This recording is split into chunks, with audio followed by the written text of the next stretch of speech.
Thank you, Honorable Chief Minister, who delivered the inaugural address, Shri Vijayanji. We are privileged to have Honorable Finance Minister with us. Thanks, Shri K.N. Gopal. I think his address has already set the ball rolling in terms of how Kerala and the government of Kerala is looking at this conference. We just heard President Globelics, Erica, and also my dear friend KJ Joseph, who has shaped and has contributed immensely in terms of how Indian narrative on innovation is coming up. And I congratulate KJ and all our colleagues who have been very actively participating in Globelics. I also thank Mr.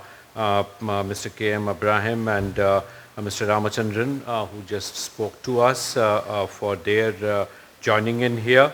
I also thank Professor Rishikesh Krishnan, Director IIM Bangalore, for being with us here, and Dr. Kiran Kumar, who is also here with us. I also acknowledge presence of Dr. Nagesh Kumar, my colleague at RIS earlier, who has been contributing in terms of how FDI and technology are interlinked and intertwined. And that's where I think a huge connect for Global South has largely been seen. But friends and colleagues, we have evolved the Global South economy, and we have moved in direction where we need to understand how the institutional frameworks also play an important role when we look at the issue of innovation and economic progress. And that's where I think the mention that Honorable Finance Minister made is of great significance in terms of what Kerala is doing here with startups. And I think it is important for us, as we just now heard of tertiary education being interlinked with the idea of innovation system. I think it's the connect that we need in terms of startup and tertiary education. And that's where we realize the important role that incubators have been playing across, and trying to see how we tinker in innovation that is important, and that's what is going to take the idea forward in terms of how we are going to go, and how we are going to go in terms of both economic activity and the share that is needed. Very often when we think of Global South, the idea of techno-nationalism or home economics, as is being called, it comes in. The going on contestations that are there between US and China, they are of course something that media keeps on referring to. We see these spillover effects in our trade and production value chains, disruption in value chains. But I think for the Global South and for a platform like this, probably as the agenda very clearly shows, the interconnections that are there in design and production architecture, they are extremely important. If we have to see rise of China and rise of production processes that have come up in China, we need to see what kind of product designing is happening. And that product designing is something that the larger Global South has yet to pick up. And this, I think, is something where the interdisciplinary convergence is important in realm of innovation system. And that, I think, is something which is going to go forward, both in terms of how we look at the question of incubators that are there, the rise that is needed in terms of the financing for that, but also in terms of how that can actually be addressed in terms of the Global South's participation in the value chains that we are talking of. We also heard of the SDG, and Honorable Finance Minister alluded to that. I think right from the G20 presidency of Japan, the push is there for STI for SDG, Science, Technology, Innovation for Sustainable Development Goals. how do we bring in STI? And if we just pick up 4 goals, the goal 2, which is about nutrition, goal 3, which is health, goal 6, which is about clean water, and goal 7, which is about renewable energy. Only in these 4 goals we have enough scope to intervene and bring in the dimensions that are important for development requirements of the larger South, where imports have multiplied. And from that perspective, I think it is pertinent for us to see how within the contestations and innovation that is driven more by techno-nationalism can be adequately addressed. And that's where the global public goods that are important for us to achieve SDG are needed. And if we bring in Global South this larger connect, we can bring in the issues which are of key significance when it comes to their role. And this is something important, as the recent UNCTAD report shows. Almost 10 countries account for something like 85% of the total R&D expenditure. And this requires greater role by the Global South to be part of this R&D system. And that would not happen unless we bring in the product design modules that are needed for us to engage. And from that perspective, I think it is important for innovation and innovation-related dimensions to come in, as Professor Kyon Lee talked about the idea of catching up, or Hajun Chang talking about kicking away the ladder. We need to see in what way Global South can really specialize in product design and get onto the task of product development, which are not imitations, which are not important only in terms of leapfrogging that they may bring in, but actually nurturing the innovation system that we all are looking at. At the G20 presidency of India, 3 important efforts have been made, and I think they are pertinent to be mentioned here, because that's how we at the Global South should be looking at in terms of the new R&D collaboration.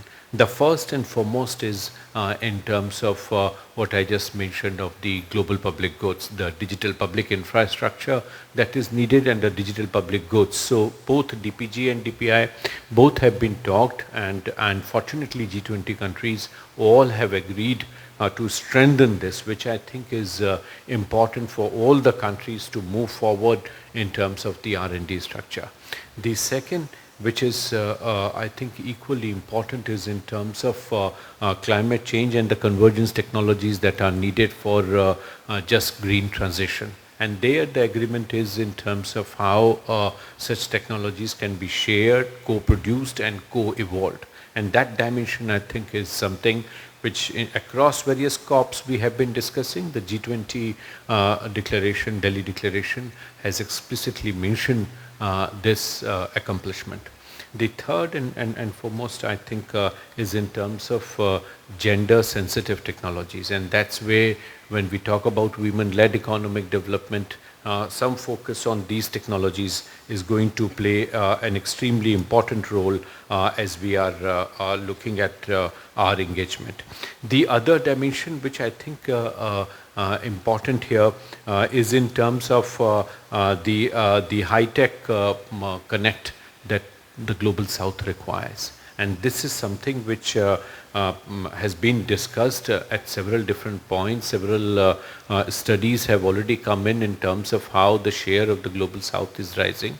I think if we look at the patent profiles that are there, both in medical biotechnology and also in solar technology, we find a huge shift that is happening. And that's where I think the dimensions that are of significance in terms of Global South's entrepreneurship-led contributing to these high-tech areas, that probably would be extremely important in terms of how that is going to go forward. here, what we also did at RIS was to decipher the data for China from the Global South, because very often when we talk about Global South, it is the statistics from China that dominates. And this we did in terms of identifying the rest of the Global South from the statistics that was available. And our finding was quite interesting in terms of the share in high-tech trade. And if you go by OECD classification, we also amended the OECD classification for high-tech, medium-tech and low-tech trade on the HS trade classification. We brought in some elements of Sanjay Lal's classification and amended that. We find that if we remove China, the share of the Global South in the high-tech trade actually has gone up from 17% to 31%. And this is something which is extremely encouraging in terms of how the Global South share has expanded.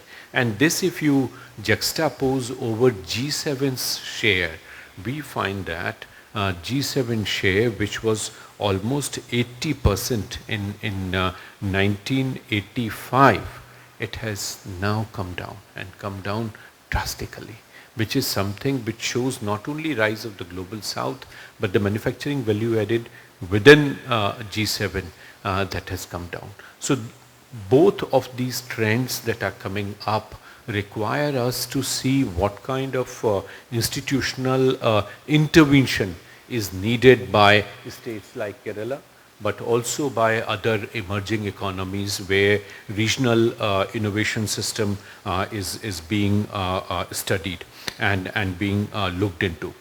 Before I close, I also want to very quickly mention in terms of how the role of innovation system that is intertwining with the traditional knowledge base. Sometimes the two streams have gone on two different tracks, right from the debates on Convention on Biological Diversity, CBD, started. The parallel track on traditional knowledge system came in, and incidentally, many years ago, I worked here, Honorable Minister, in Kerala with Kani tribes on the access and benefit sharing, and eventually India's case was taken forward at WTO, and we adopted the access and benefit sharing regime that came up in form of Nagoya Protocol. But these two tracks have gone forward. Fortunately, the technological interventions in biotech now are bringing the two elements together.